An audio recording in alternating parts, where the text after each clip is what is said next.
Scott. Stop. Sorry. Stop. I'm Mitchell's sister. Well, hi. Hi, Leanne. Hi, Leanne. Hi. Thank Nice you to so meet you. much. Yeah, yeah, good to help. It's pretty awesome. So the burning question from my family back in New Zealand is, if we miss this, is it still up there even when Yeah, it's not so live? it'll actually be recorded Uh-huh. onto that YouTube channel. Oh, awesome. So anyone can see it. Yeah. It's Okay. probably inconvenient in New Zealand. Yeah. Middle of the workday. Yeah. That's awesome. That's awesome. Thank you. Yeah, it was really, really great. Yeah, Ed was a friend of my mother. So, Oh, really? yeah. Oh. So, Yeah. yeah, anything we can do to help each other out, right? All this together. Yeah. And it's been really amazing for all of us, but just to see all these different people across Corvallis and the greater Corvallis area, this event, come out. People like your father that made this and kept it a nice place to live. Yeah. And there's a lot of people that recognize that and are willing to step up and, It's pretty cool. make a difference. So I've actually started the live, so I'm going to, because this is what it was about. I'm going to walk this around a little bit so we can see some of the folks there. Yeah.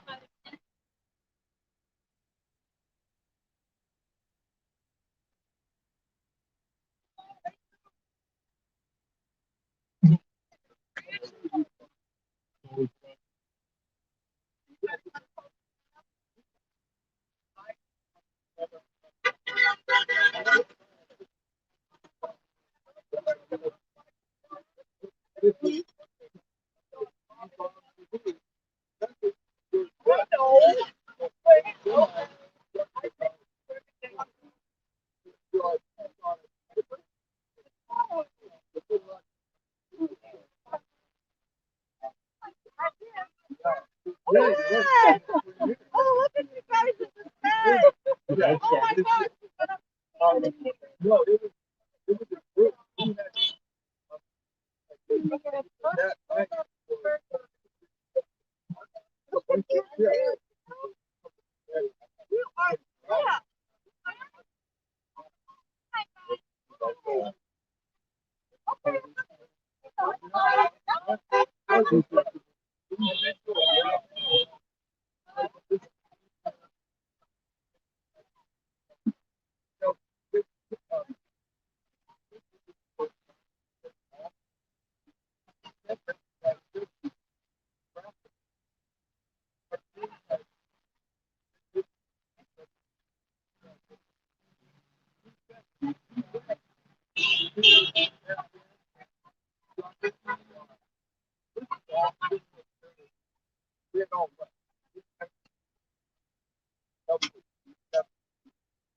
Oh, pardon me.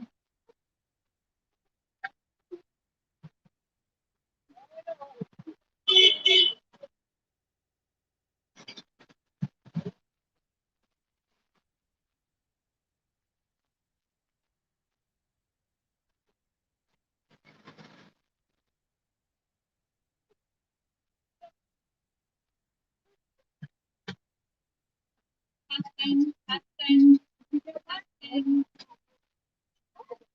testing again. That's it. Right.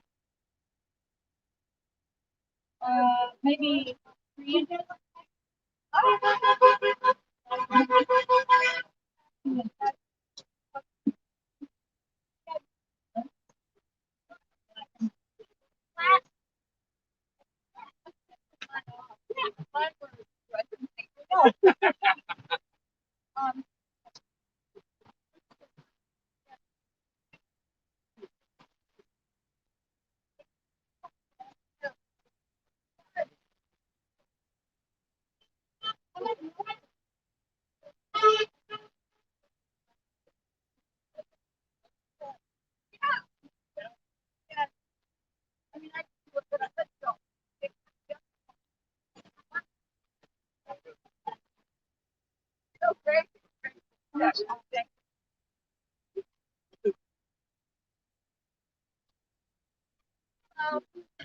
Like right here. Yeah, yeah. Awesome. You guys streaming right now? Yeah. Oh, cool. Yep. Hello, everybody watching. I'm going to set up about 32 folks right Oh, now. that's You can see great. the comments. Hi, Hannah. Hannah's watching. Hannah. Leah Bolger, Brent Rauscher. Hi. Hi, Hannah. Hi, everybody. Oh, yeah, here. Hi. Hi. Yeah. Thank you for watching.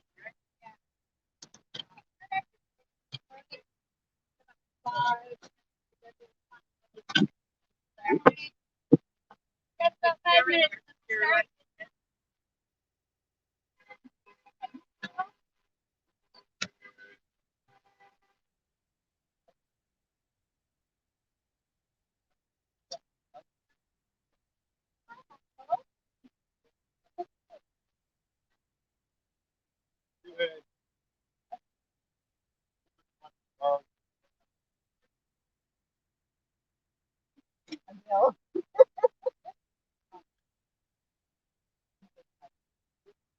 I did.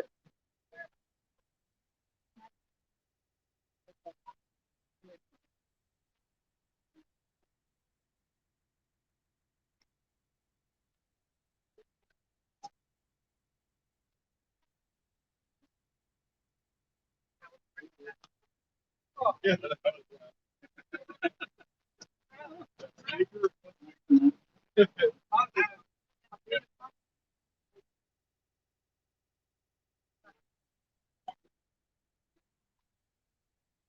Can you all hear this microphone out there? Okay, on the street? Good.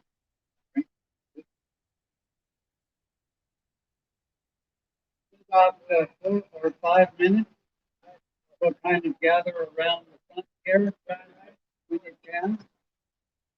And so you can get your galoshes on and your umbrellas. And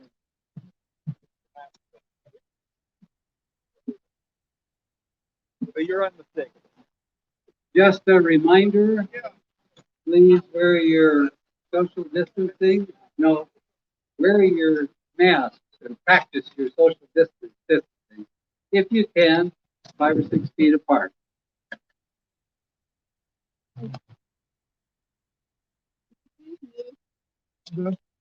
That's my chair. As you feel That's comfortable. Susan's chair. It's my chair. So, you want to speak? Yes, yeah. It's her chair. Ah, okay, right. Be careful so it doesn't clap.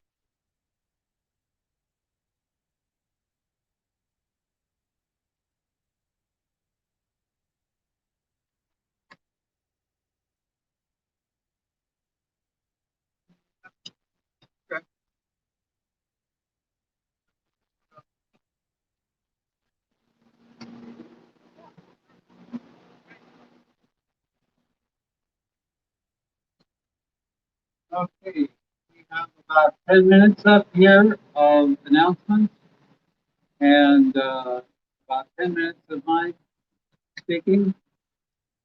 And so if you'd like to gather, if you cannot hear as well, to pull in a little bit, and then we'll have time for everyone to share their memories.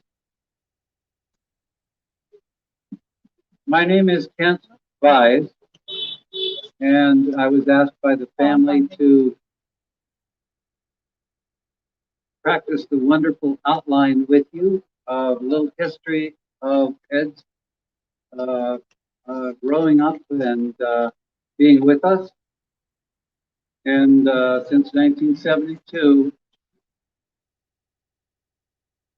Ed and I have been friends. So it's a short history of his life in 6 minutes, by decades.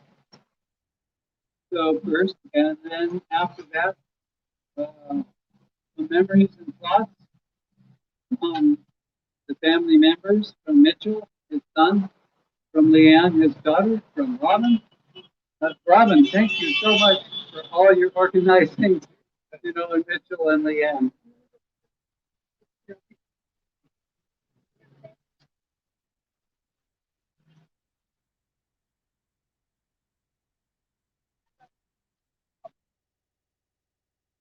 So for family, friends, and member friends,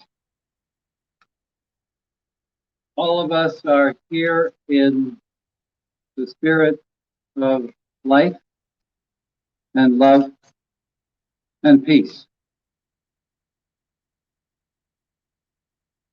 After a short history, a reminder, I like to think that Ed is with every one of us in spirit. So he hasn't gone away and never will with me. But I know he's here in spirit with you always. After the family members share a little bit, thoughts and memories about Dad and Granddad, then we'd like to invite people to come up and share, the fondest memory they have in a little bit. So,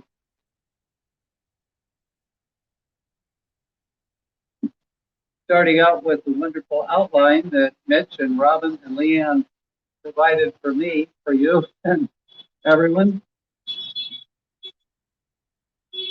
In the 1950s, after graduating in Portland from, let's see here, Portland Benton Polytechnic High School, and shortly thereafter, Ed had the Morse code absolutely mastered and started out with his ham radio license.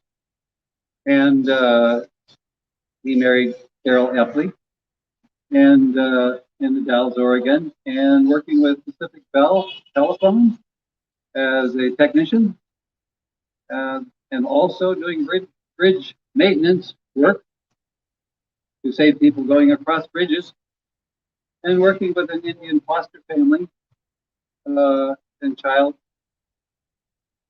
Then the 60s. This is going rapidly by decades.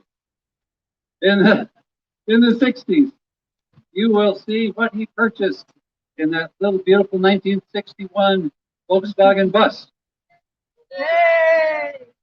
who transported peace messages in the back, as you're used to, all over the country with him and with family. Moved to Corvallis, worked with Pacific Northwest Bell in the 60s as a signal transmission technician, and then had the pleasure of welcoming to the family, both of them, little Mitch. Hi, Mitch. In 1962. Just a kid, right? Okay, and daughter Leanne in 1966. Here, Leanne. All right. And his first apartment purchase began in the 60s also, and that was from his heart, providing places that were affordable for people who didn't have as much money to afford all those others, and that was Ed's heart. In the 70s, jumping quickly, some of you remember the Sunflower House, which provided, yes, there you are, with community services to those in need, crisis intervention, and so you put in this with short-haired people and long-haired people of all styles of life. Started off short-haired, and boy, did it grow longer over all this, intervention management. West Bank Cafe. Do any of you remember the West Bank Cafe? Yeah. Yay, our first vegetarian restaurant in Cal College. Oregon State University town, Corvallis. All right. So, and you may not know that, and he worked with Tom and Jerry and Susie and Charlie, who made that a beautiful, beautiful restaurant with Ed's spirit guiding. You may not know that Ed was an American Red Cross donor with 83 gallons, not all at once, of his blood donated for 83 years. And he was always happy to transport blood from here to and south to Portland, to Providence, and to the OHSU and up there in Portland. Also, Ed managed to fit in all of this hard work and blood with a graduate degree in bachelor's degree in psychology, and from OSU, and Veterans for Peace with Linus Pauling chapter. He helped start. Does anybody remember Linus Pauling and the Veterans for Peace organization? Yeah. It's still here. Yay! Right. And the League of Women Voters was very important with his support. Some of you will remember Ed in the 70s at the Trojan nuclear power plant protest, marches, and civil disobedience, and all of that meant with acting out what you feel and what's right. We jumped now to the 80s, and so just a little highlight, remembering Ed, all of us, and his heart and love, and his tremendous ability to listen to us all. The Nevada test site, earlier in the 70s, you may remember in 1970, I believe, 1972, please correct me. Is that right? Okay. Ish. All right. Many of us went down and demonstrated for a nuclear peace between all of us, and instead of nuclear war. And the Beanery Morning Coffee Club was important because many friends were made there, and it might be tea club also, but there was a peace table in the back of the old Beanery, which is now a new restaurant taking over there, and Beanery Coffee House. Mitch, uh, and daughter-in-law Cindy and granddaughter Robin uh, were then went to Sacramento. And so, Mitch, you were up here for a wonderful visit with us, and in here, and coming back to Sacramento when the airplanes opened to let you back, right? Driving. Oh, he's driving, just like his dad, all over the world. I'd love to drive. All right, and Leanne with her husband Alex and son-in-law and grandchildren Josh and Hannah, who are in New Zealand. And so it's precious to have you here, both of you, you know. And Ed's spirit is with us in love and light, and with each one of us, I think. So, Ed, thank you for these two wonderful people here. And Carol.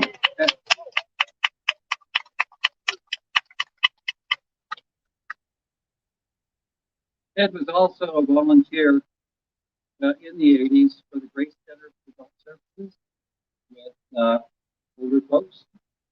I don't know what that means, actually, older folks. But anyway, and in the 90s, we're getting close to my end here for you. In the 90s, he was a radio and electronics officer with the Merchant Marine, which took him all over the world. Okay. So he saw a good piece of that and straightened out the communications for them. Who remembers the Peace and Justice Gophers? That was some place to go and see what was going on, was it? That was in the Westminster House, which donated that space to two Eds. You know, two Eds are better than one. Ed Epley and Ed McLean. So, and hello, Ed. I know you're around somewhere too. Yeah, and many others who helped out there as well. So, peace and justice. I remember that. Never mind. Okay. Power of 100 People member. Anyone here from Power of 100 People? Gosh, you didn't get your newsletter that went out in purple ink on that old mimeograph machine, you know, that they were using in the Gopher Hole at the Westminster House. Okay. He was an Odd Fellows member, and we have Odd Fellows members here. Thank you so much and welcome. And from the hearts of all of us and yours, hi, Ed. And Ed was a Corvallis homeless advocate. He provided and sold renovated apartment complex to the city of Corvallis for homeless shelter. So you can see what a heart and what a spirit, you know, which never leaves us. So there are some memories from the family here, and it's a pleasure to get the mic. And can all of you hear okay? If you come to the mic, I will douse it off with some Clorox bleach before you speak, and please move up close. Is this better or is this better? This is better? Okay, that's 1 inch in front of the microphone. You can tip it up higher if you wish. So I would like to have Leanne and Mitch come up and Robin, and you can take your pick at which order that you would like to share. So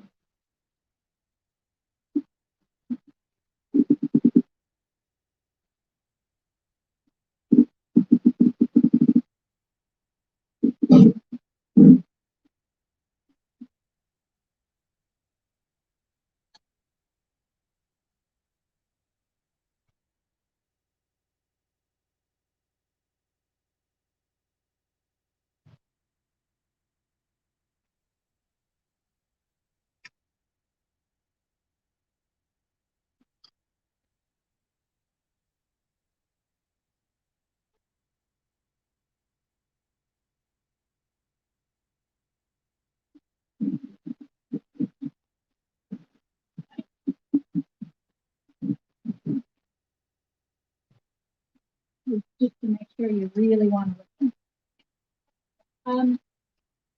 So we've been at the house for a while with our cousin Melissa, taking care of Dad for the last month, right? And we had an opportunity to find a poem. We had the opportunity to find a poem that was special to Dad. And when we read it to the family earlier today, we all thought that brought a little bit of Dad's essence. Listen. So I'm going to read it to you now without my glasses so I can see it. Did you know who this is from? We've forgotten who wrote it, but it wasn't Dad. It was somebody else. The poem's called Slow Me Down. Slow me down. Ease the pounding of my heart by the quieting of my mind. Steady my hurried pace with a vision of the eternal reach of time. Give me, amid the confusion of the days, the calmness of the everlasting hills. Break the tensions of my nerves and muscles with the soothing music of the singing streams that live in my memory. Help me to know the magical, restoring power of sleep. Teach me the art of taking minute vacation, of slowing down to look at a flower, to chat with a friend, to pat a dog biscuits, probably still in the back of the van, just saying. To read a few lines from a good book. Remind me each day of the fable of the hare and the tortoise, that I may know that the race is not always to the swift, that there is more to life than increasing its speed. Let me look upward into the branches of the towering oak and know that it grew great and strong because it grew slowly and well. Slow me down and inspire me to send my roots deep into the soil of life's enduring values, that I may grow toward the stars of my greater destiny.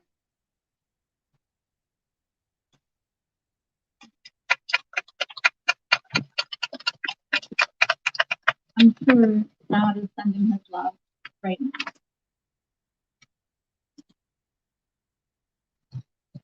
This thing on.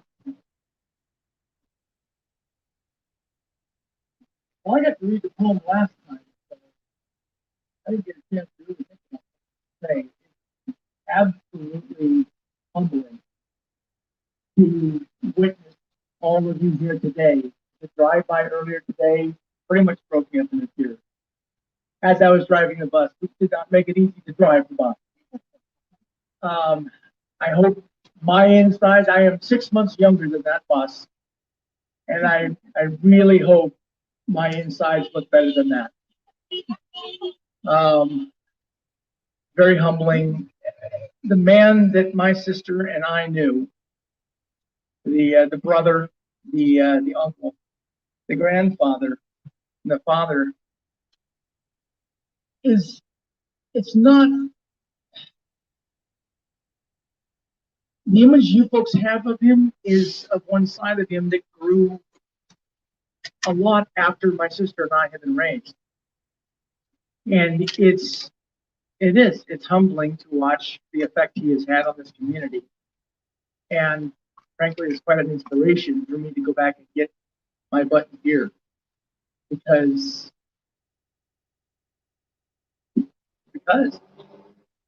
one man can make a difference. Dad, I know Dad is up there right now looking down and chuckling. He's holding off the rain. There's no torrents. And you can see as Dad planted his roots into the ground, he got it all over us today. This is not disrespectful. This is, this is life. Stuck vehicles and mud. And I haven't got a lot else to say. Thank you, all of you, every last one of you. And for those of you that couldn't attend, thank you.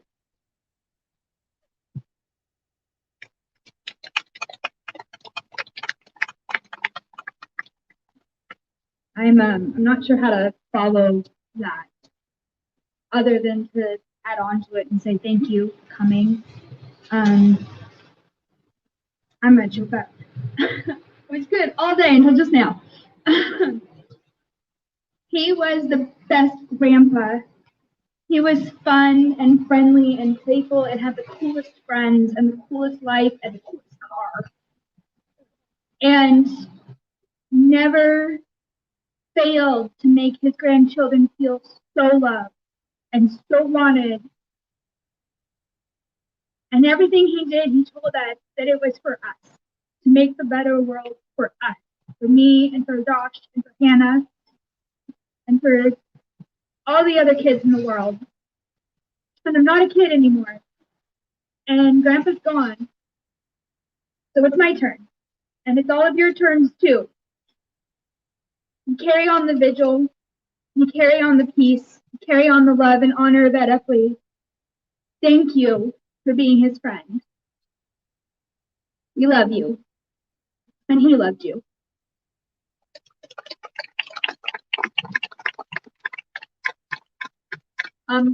Is there anyone else from the family who'd like to say something before we ask if there's anyone else in the group that would like to say something?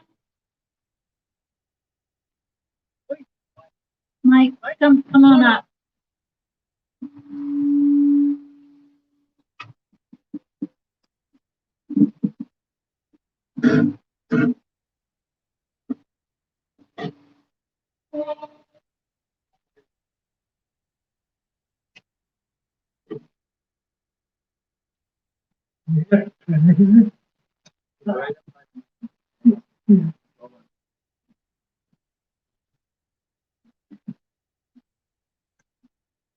I've been around since 1967.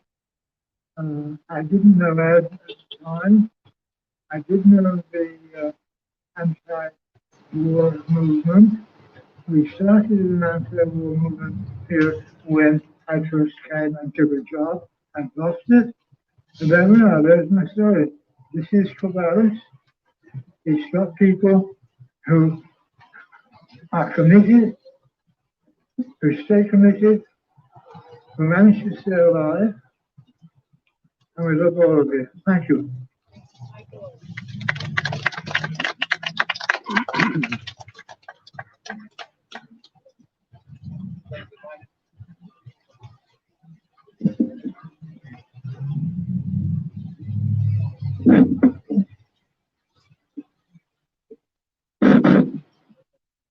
Would anyone else like to come up and share a memory of Ed, a special moment? We have 1, 2, 3, 4, about 100 special moments here. So there's plenty of time. And also that thank you that went to those who couldn't be with us today. You know, we're Skyping or Zooming and seeing, we all love you. Anyone else?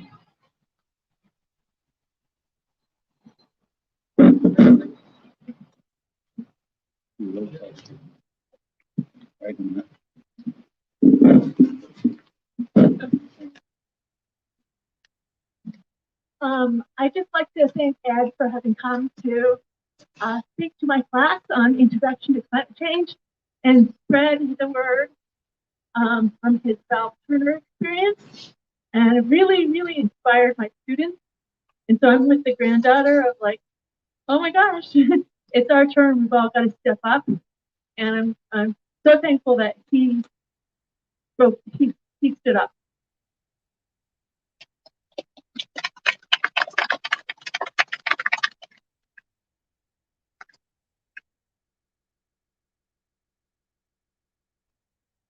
Is there anyone else? Please. Please. Come up. I don't recognize. All right.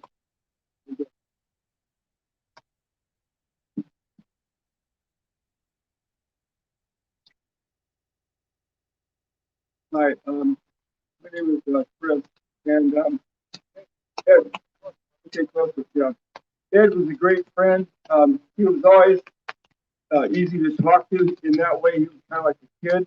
And that was what the Peace Vigil consisted of for a long time, with one person just standing there, being friendly, mediating all these different issues that we're concerned with in all these lives. And people used to wonder if the Peace Vigil was actually doing anything. I think Bill Glassmer used to ask that question. And I would say a resounding yes, because it touched thousands or tens of thousands of lives. I don't know how many thousands of young people, foreigners who came here, a young man protesting the Hong Kong situation, and literally probably tens of thousands of honks, beeps, and waves. And when I did a survey early on about the response to the Peace Vigil, there were 140 positive, beeps, waves, and cheers, and only 2 negatives and 2 neutrals. Some college kids looking it up. So yes, it's made a difference. And I also had a Volkswagen bus like Ed. It was a '64. I bought it in Eugene, and it helped carry me around. But Ed's going to be here a long time, and these issues are going to be here. And I want to come out and support him by being here also. I hope to see a lot.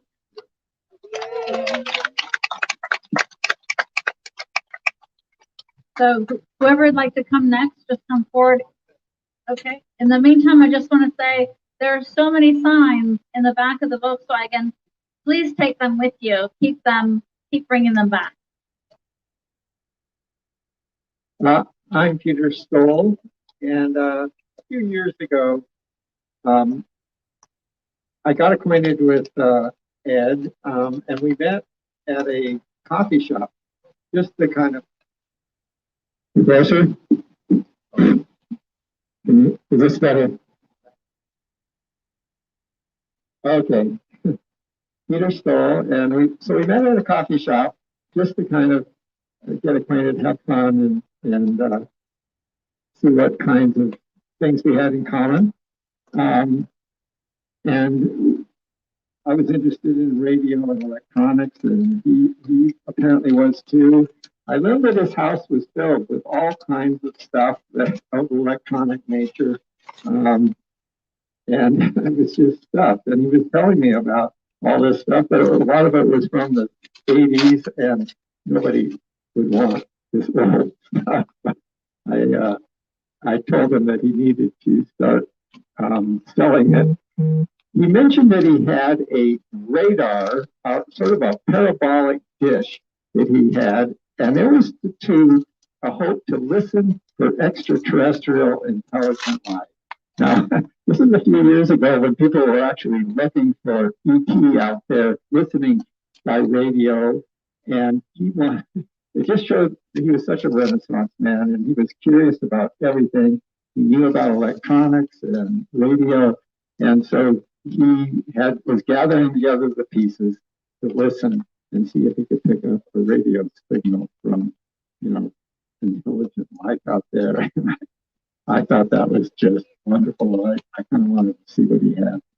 So I just wanted to add a little more knowledge about his extraterrestrial intelligence.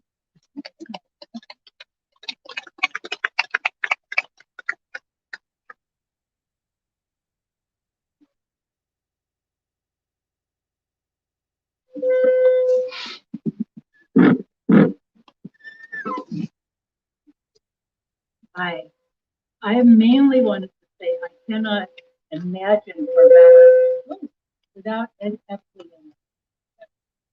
When Mark told me, I felt like workout was gone. He was just such a part. We moved here in 1976, and I honestly don't know when I first met Ed, but he's always been there. It's just shocking. And he also loved garage sales, and he was we ran into each other when like all about certain items that people didn't buy because they didn't know batteries in it. And so it's the best vacuum cleaner ever, but people didn't buy it. So people didn't buy it. So he knew about everything there was, not just peace and justice. Anyway, he was an amazing person, and I just hope that we can all keep him going, not leave him.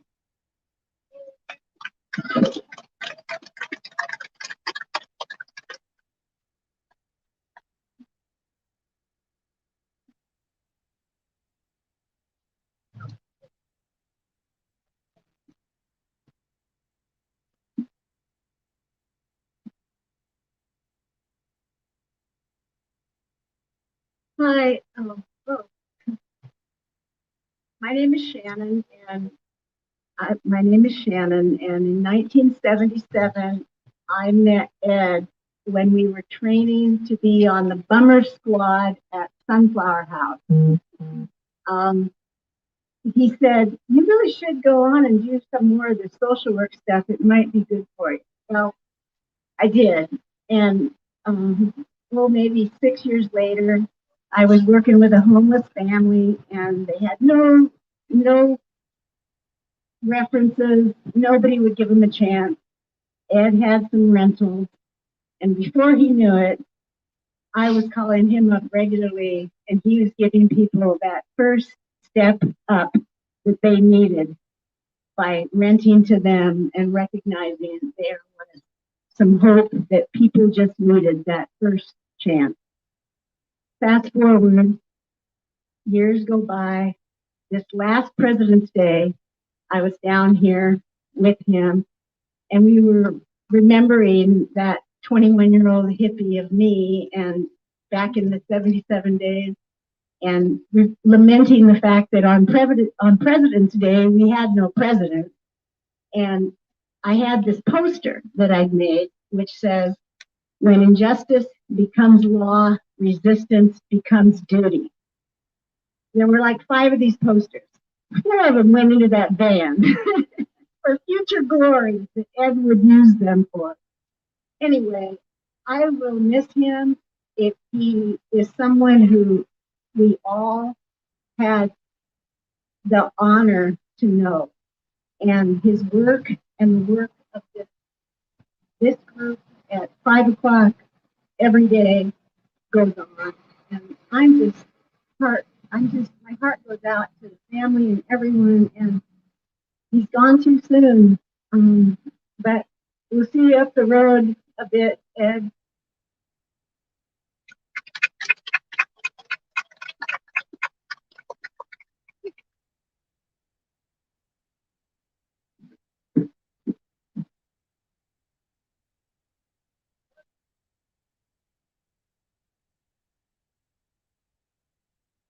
Well, this hat was given to me by Corinne Hamby, and I think he gave out a few more to special people. I felt really great because most of the hats went to the group at the beanery, and I was, not one of the guys then, but it's okay. Anyway, what I am here to say is that we have a lot more in common than this hat. One of the people who writes to the DT asked me, "So why does this peace activist, why is he bringing pizzas down to the drop-in center every day?" And I said, "Well, because, I don't know. Yeah, I do. Because there's this word, it's called intersectionality that I just learned.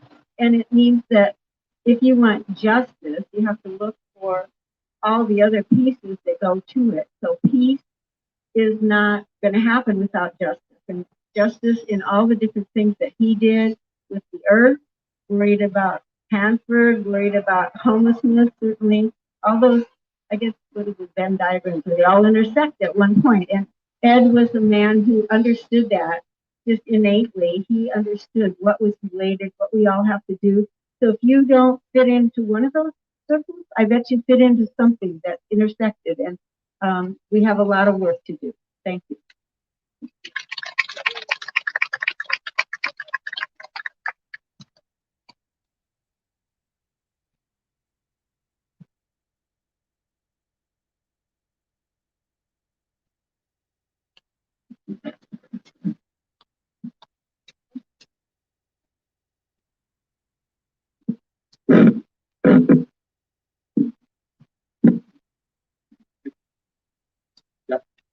Hi, my name's Dan.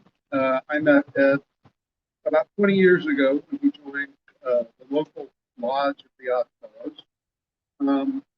The Odd Fellows support the local community. We rent some businesses out and we take those profits and put them back into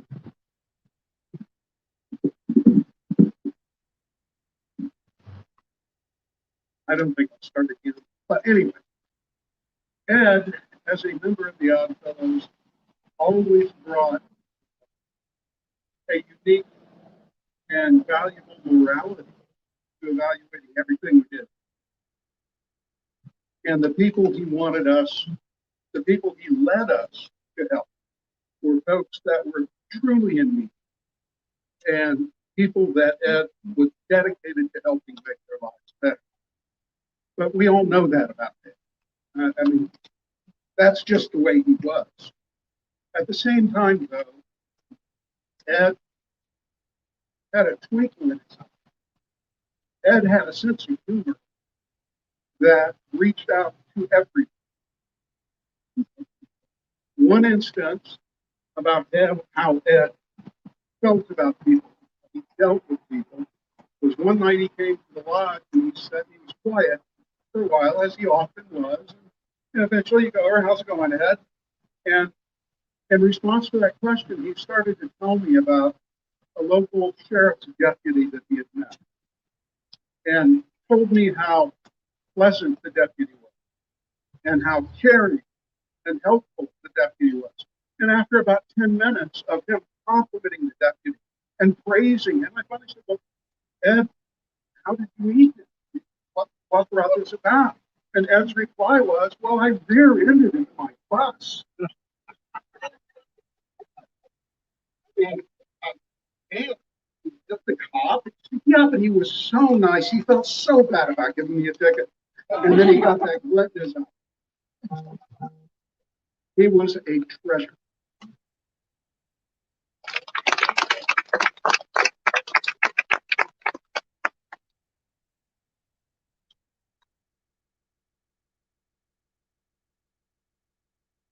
So I just want to steal the mic for 1 second and say that Ed died of pancreatic cancer, which is slow. And we've been here for the last month, taking care of him. And she's going to hate me for this, but there was one person in particular who helped the family immensely. And she's part of the family. She's Ed's niece, and she's right there. And her name's Melissa. And I was just wondering if we could all give her a round because it was nights and days and taking care of him. And and she did that for us. Thank you.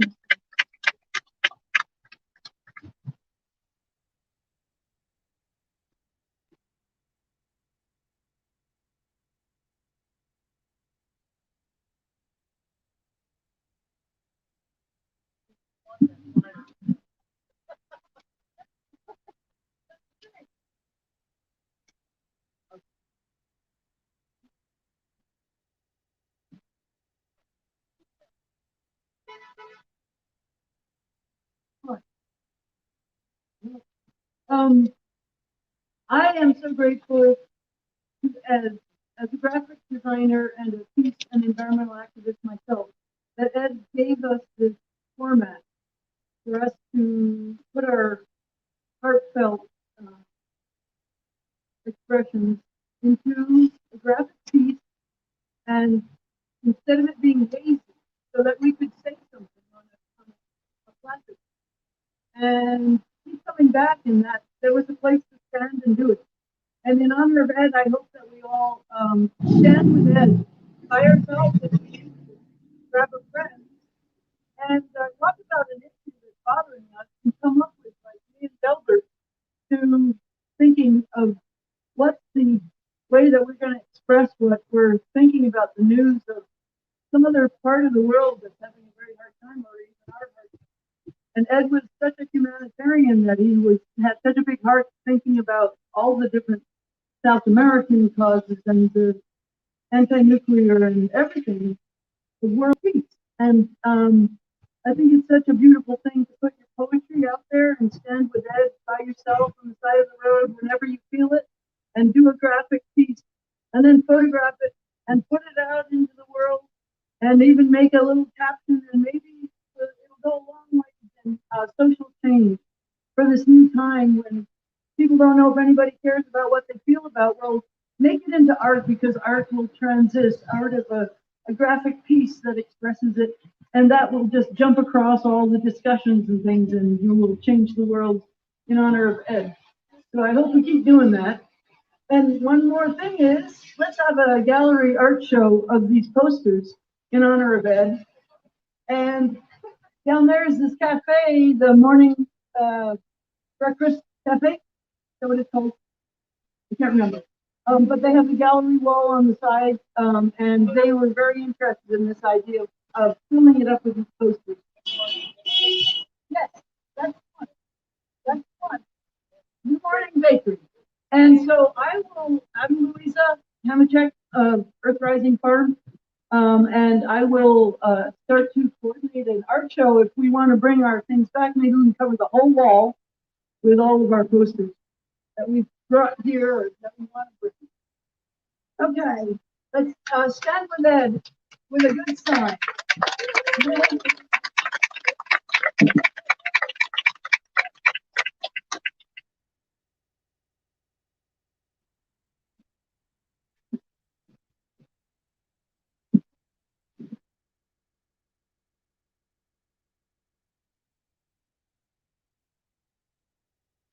They're starting to get on, it's getting dark. People want to go home and finish the rest of their day. This isn't going to end. I'm hoping that you folks will continue the vigil, not in the name of my father, but in the name of what it does for the community, what it does for the world. This is the oldest running anti-war protest in American history. You folks have all got a lot to be proud of. Don't let it end here. Don't let it die because Ed has passed in physicality. You folks knew it was running when Dad was here. It was running when Dad was not here. I know, because when Dad would come visit us, somebody else had to get the sign, somebody else had to get the bus. It's in all of you to continue this.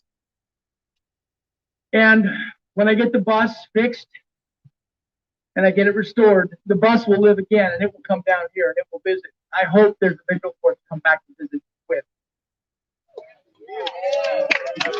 So all of you, all of Dad's family, all of Dad's extended family, all of Dad's ideological family, thank you. Go home. Have a good night. And thank you, kids.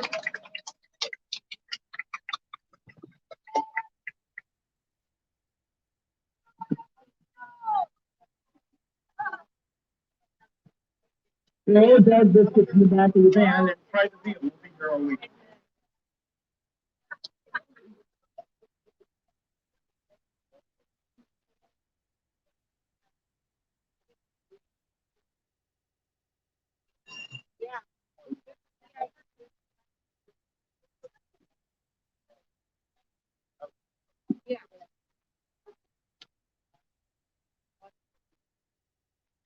Man, I meant to meet earlier.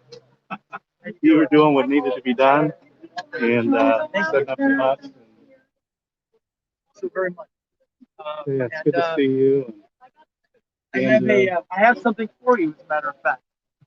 Let me find my daughter here, because you can't go away without it. I'm just gonna walk through the audience and still broadcast. So I'm gonna show this around. So because these are the folks, right? Yeah. These are the people that choose to live a life that makes a difference. Please, I'll direct you here.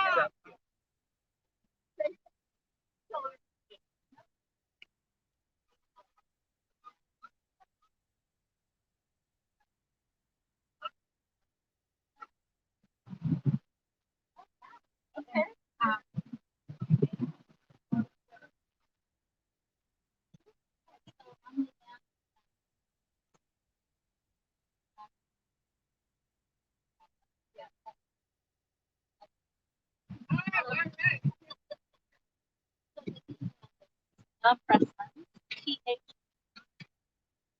THPRESSMANS, at hotmail.com. Okay. Yeah, get it out to the, absolutely. All right. Thank you so much. That sounds good. Oh, one more thing. Yeah. When's his birthday? Oh, his birthday? Yeah. Is April 7th. April 7th. So it doesn't matter. Okay, good. All right. What we want. Yeah.